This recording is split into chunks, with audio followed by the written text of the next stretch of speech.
What would you do if you came face to face with a loaded gun? The lone gunman waved what police say was a heavily modified pistol around the room, ordering people on the ground. One man in St. Louis doesn't seem to sweat it, coolly lighting up a cigarette. He's like, no, I'm not having it. This isn't a normal human reaction. You can't believe your eyes. He was making wisecracks the whole time. But sometimes bravado can be deadly. I'm laying on the ground thinking, he's probably gonna kill everybody in here. This is a potential bloodbath. And later, a heist takes place in plain sight, There are eyes on you everywhere. leading to a high-stakes, high-speed chase They're going 100 miles an hour into a populated area. with a shocking conclusion.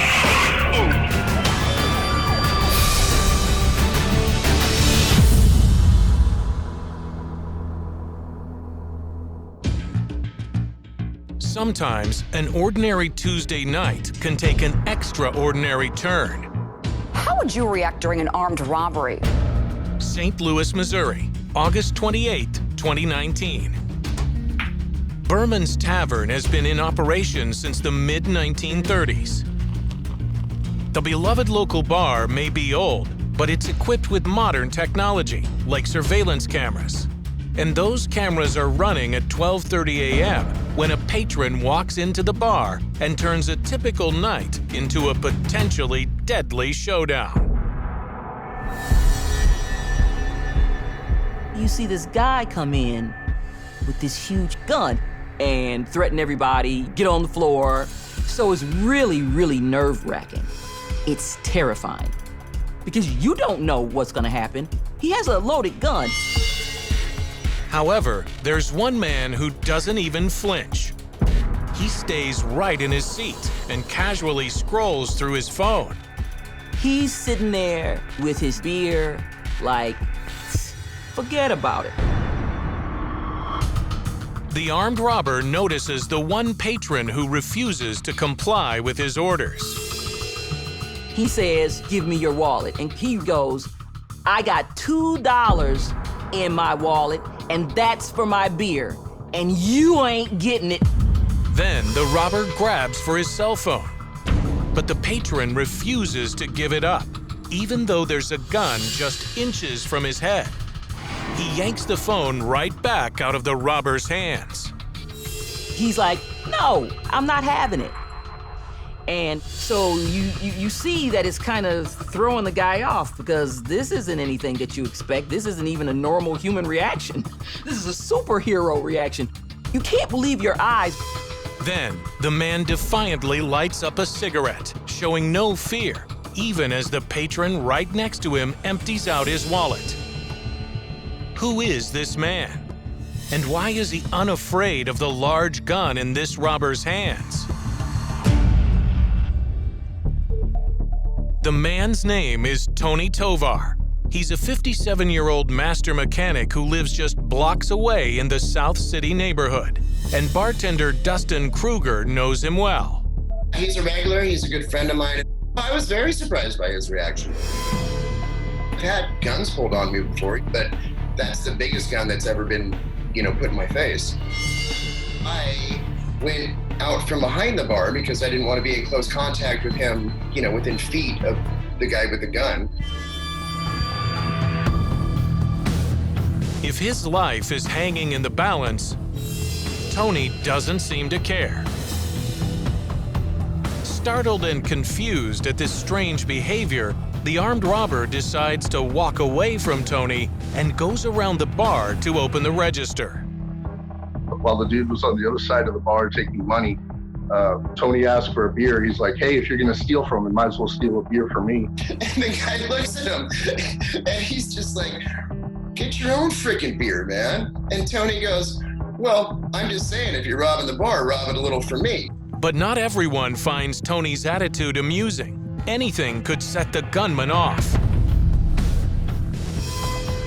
To be quite honest, a lot of what was going through my head at the time was whether Tony was right next to me was going to get his brain splattered on me, because he really wasn't doing anything the gunman said.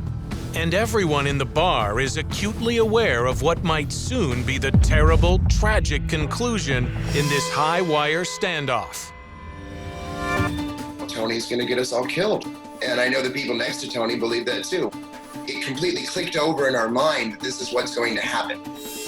I'm laying on the ground thinking, just shut up, Tony, just stop it.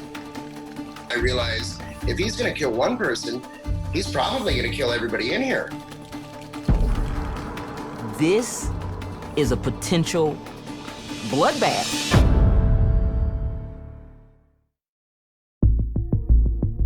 Tuesday nights are usually slow at Berman's Tavern in St. Louis, Missouri. But just after midnight on August 28, 2019, the customary quiet is shattered. The lone gunman waved what police say was a heavily modified pistol around the room, ordering people on the ground.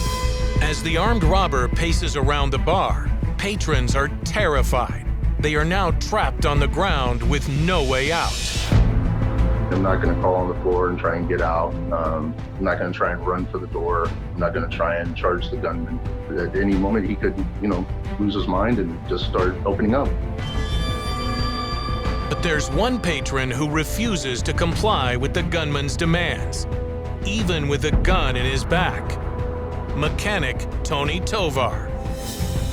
Not only did Tony refuse to give up his cell phone, but he then lights up a cigarette and starts joking with the gunman. He really wasn't doing anything the gunman said. He was making wisecracks the whole time. I'm laying on the ground thinking, just shut up, Tony. Just being like, shut up, just stop it. Tony's gonna get us all killed. I was expecting him to get shot. I was expecting him to die. I was expecting to watch him die. And I'm imagining dealing with the aftermath of people getting shot in my bar because we didn't see any way out of that scenario. But it turns out, Tony has a totally different read on the situation. I didn't have any fear. I just realized he was just wanting drug money, and he wasn't out to harm anybody. He really wasn't. He just wanted the money. Because if he wanted to harm somebody, he would have already did it. Tony reminds me of the person who reaches a certain point where they've had it. They're up to here with bad guys, bullies, because what we know in the heart of someone who's a bully, who's a bad guy, is they're really very weak inside. But as the agonizing seconds tick by, Tony's wisecracks do seem to break the tension. I kind of threw him off guard. He wasn't expecting that. I think that put the whole situation at a little more ease. It appears Tony's unorthodox strategy may actually be working. The gunman refocuses on getting whatever cash he can from the register. All the while, Tony doesn't stop smoking, drinking, and making comments, even as the man right next to him keeps his hands up. He forced the bartender to open up the cash register, took the cash out, and even took the coins out of the register. Meanwhile, I'm just shaking my head thinking, well, he missed the tip jar because there was more money in the tip jar than there was in the register. Other patrons begin to relax as well. Taking a cue from Tony, one even lights his own cigarette. And 5 agonizing minutes after he enters the bar, the gunman finally walks out with $200 cash. And luckily, everyone inside is unharmed. Dustin immediately calls 911. And later that evening, St. Louis police arrest 37-year-old Kevin Moore. He's charged with 4 counts of robbery and armed criminal action. He is currently awaiting trial. The surveillance video goes viral, and Tony's cool-as-a-cucumber performance earns him a new nickname. He's being called the world's chillest man. He may be the calmest man under pressure in St. Louis. The world's chillest man. In fact, on a morning radio station here in St. Louis, they had people call in and said, is this guy a badass or a dumbass? And 90% of the people said badass. Although the wisdom of Tony's actions is still up for debate, everyone is thankful a potential bloodbath was averted. Oh, surprisingly and amazingly, everybody walked out okay. And everybody was okay. And it could have been so much worse. And that's been my feeling from the beginning. After he had been locked up, he actually wrote a letter of apology to the bar, and they posted it behind the bar on the mirror. I apologize for messing up you guys' evening. I apologize for my behavior, in doing what I did. And although everything ended well, Tony realizes how badly things could have gone. If you're not positive and you're not real sure, comply, because you may be harmed. It happened the way it did. We're lucky. And coming up, I'm still trying to catch up to it. Even at 100 miles an hour, you're not going to get away from the cops. They're gonna bail, they're gonna bail.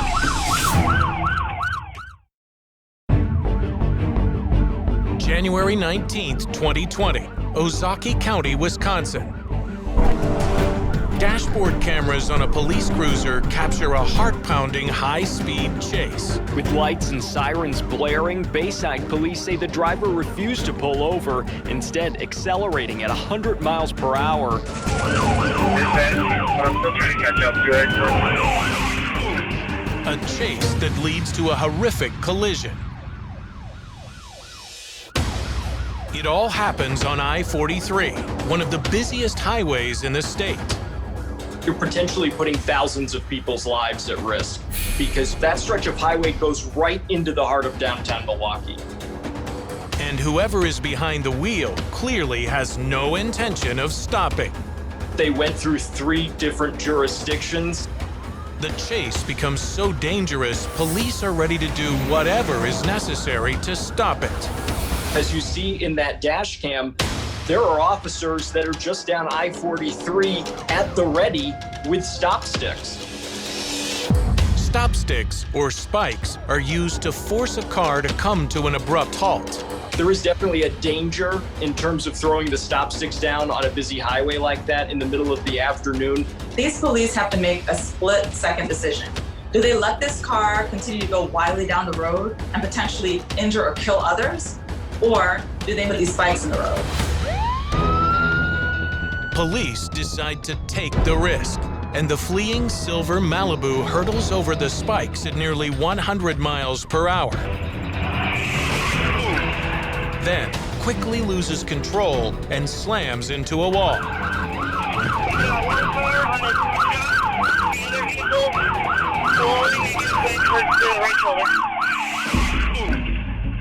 You see that car smash into that median wall and then end up flipping over another vehicle.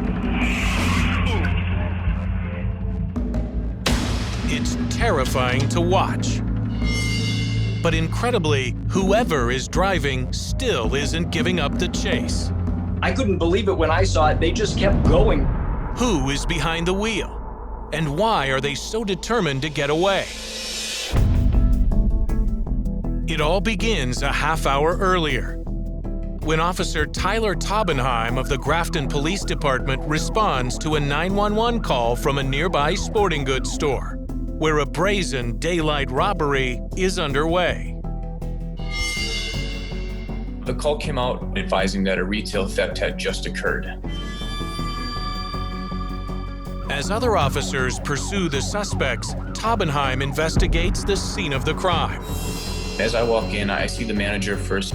Me and Tim walk back to his office where he immediately starts pulling up camera footage. The first thing that stood out is they were very calm. These 2 suspects came in, it was a male and a female. They kind of went here, grabbed a couple things, went there, grabbed a couple of things, and it looked like they were just shopping. But this criminal couple has no plans of paying for their haul. It was about 9 minutes total they were in the store. The cashier told me she saw the male and female suspect with armfuls of clothing, and as soon as she made eye contact with them, both of them ran out of the door. The 2 suspects jump into a silver Malibu and hit the gas. They are speeding.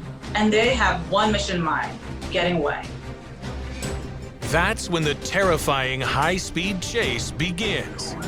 And in no time, the suspects have flown through 3 different towns. Once the suspects left the store in Grafton, they headed southbound on I-43 and ultimately ended up in Glendale. Southbound, half-mile north of Silver Spring, to the right to stretch lane, he's at 100. Even at 100 miles an hour, you're not gonna get away from the cops. But these suspects don't seem to know that. And not even this horrific crash will stop them. So what will it take to bring this chase to an end? They're gonna bail, they're gonna bail. 2 thieves make a dramatic getaway from a sporting goods store in Wisconsin, leading police in a wild high-speed chase. A Bayside police officer reports the getaway car speeding at 100 miles per hour. But they have no idea their every move is caught on camera.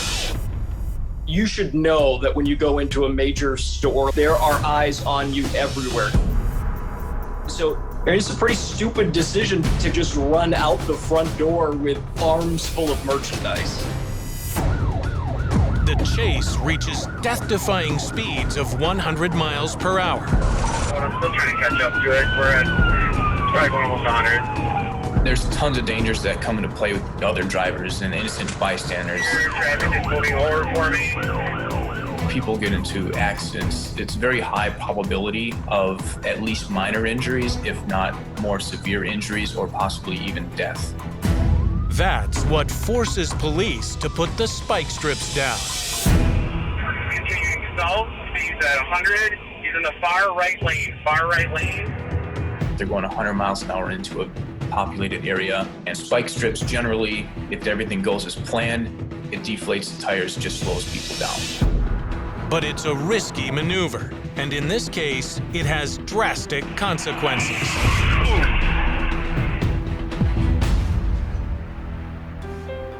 But the suspect vehicle swerved. Switching over to the center lane. Runs into the back of another innocent vehicle, which sends that innocent vehicle rolling, and it sends the suspect vehicle into the guardrail. You just see this cloud of smoke and parts and snow. It's incredible to watch, and not a good incredible. The innocent bystander vehicle that the suspects hit, you couldn't tell that it even had a trunk. It was all the way smashed into the back window. It's amazing, only one other car ended up being hit in this crash. There were 2 women inside that vehicle. To everyone's astonishment, both women survived the crash. There were only minor injuries, nobody severely injured or killed. Then, from the smoke and rubble, the passenger of the getaway car emerges, even as the female driver keeps going. The suspect vehicle starts free-rolling back into the lanes of traffic. You see the male suspect get out of the passenger seat with his arms up. He's like, nope, I'm done. You caught me. I'm hurt. All right, we're going to get you an ambulance, I promise you, all right? All right. But the woman isn't ready to give up. The female driver is still in the car. The car is still moving. Is she still driving? Is she thinking that she can still get away with this? I'm with the vehicle, still rolling ahead here. The police quickly move to box in the badly damaged Malibu and finally put an end to this dangerous pursuit. Hands up! Get your hands up! Once both suspects were apprehended, they were transported to the hospital to get medical evaluation. With the suspects safely in custody, the police retrieved the stolen goods. And my gosh, it's like a whole aisle of sporting goods right there. They were brought back to the store where they scanned everything back in, ended up being roughly $1,700. The value of the stolen goods makes this crime a felony, and police want to see what the suspects have to say about it. We talked with the female suspect first. She was just very polite, cooperative. It kind of seemed like she just accepted the fact that she got caught. And the male suspect, he just kept talking and talking and talking. Mind talking to us about what happened in Grafton? I ain't gonna lie, I took a sweatsuit out the store. He was just like, it wasn't me. I wasn't trying to do it. She made me do it. I didn't believe much of it at all. The male suspect is identified as 37-year-old Daryl Brown, a repeat offender with at least one prior felony conviction. He is charged with 1 count of felony retail theft. The driver, Latosha Walton, is also charged with felony retail theft, along with 2 counts of reckless endangerment and 1 for fleeing pursuit. And all for just $1,700 worth of clothing and sneakers. It was all for nothing. Every single piece of merchandise that they grabbed ended up being returned to the store. Luckily, nobody else got injured. The police stopped these 2, and no one got killed. This is nothing short of a miracle.